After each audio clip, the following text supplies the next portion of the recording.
It's fatally flawed. Step 2. What are our options? If you just watched part 1 in this video series, you should be up to speed. Our voting system as it stands is fatally flawed, and we need to kick plurality voting to the curb. It's basic bad design, and we can do better. People in the election reform world have known about this for some time now, and have proposed a number of solutions. But until recently, choosing an alternative has been a major dilemma, with ranked choice voting and approval voting squared off in the ring. Do we want a system that lets voters show their full opinion? Or do we want accurate results? Do we want a system that gives all voters an equal voice? Or do we want to be able to support minor party candidates? Can't we have the best of both worlds? We're going to go over 3 of the systems that are being proposed, and you can judge for yourself. Ranked choice voting, otherwise known as RCV, allows voters to give an opinion on multiple candidates by ranking them in order of preference. Just mark which candidate is your first, second, third, and sometimes fourth choice. The more expressive ballot equals more accurate results, so this is a big step up from our current voting system. But it gets complicated when we get into the multi-round, tournament-style elimination process. The problem is that voters' other rankings aren't counted until their first choice is eliminated. If your favorite is eliminated in a later round, your next choice may be gone already, which essentially means that your ballot was thrown out without being fully counted. Those uncounted rankings mean that in races with 3 or more strong candidates, RCV can actually eliminate the candidate with the most support, the candidate who should have won.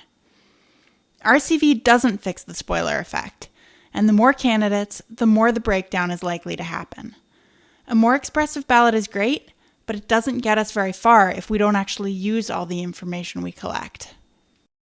Approval voting uses the same kind of ballot that we use now, but lets you vote for, or approve, more than one option. It's more accurate than our current voting system, and also a bit more accurate than ranked choice due to the fact that it uses all the information that's collected. Approval voting is very simple, but the problem is it doesn't let you show which candidate you prefer. So voters who aren't sure if their favorite can win need to strategically pick a safety candidate, and then approve them as well. Because of this, approval voting doesn't let voters truly vote their conscience, so it strongly favors the centrist candidates, the major party candidates, or whoever is deemed most electable. Up until now, no voting system has offered everything that voters want, so we've had to settle for trade-offs, but a new player on the scene has made some exciting breakthroughs. Star voting is an innovative solution that combines the best parts of approval and ranked voting while mitigating the flaws of both. The star ballot uses the familiar 5-star rating system that we're used to from Amazon and Yelp, and then it counts those votes in a 2-step process. Voters give each candidate a score from 0 up to 5 stars. The 2 highest scoring candidates are finalists. Your ballot already shows which finalist you preferred, and the finalist that was preferred by more voters wins. Star voting accurately picks the winner with the most support and who best represents the electorate. It works great with any number of strong candidates. It lets voters vote their conscience and show their full opinion. It isn't vulnerable to strategic voting, and it doesn't waste your vote. Even if your favorite can't win, your vote still makes a difference.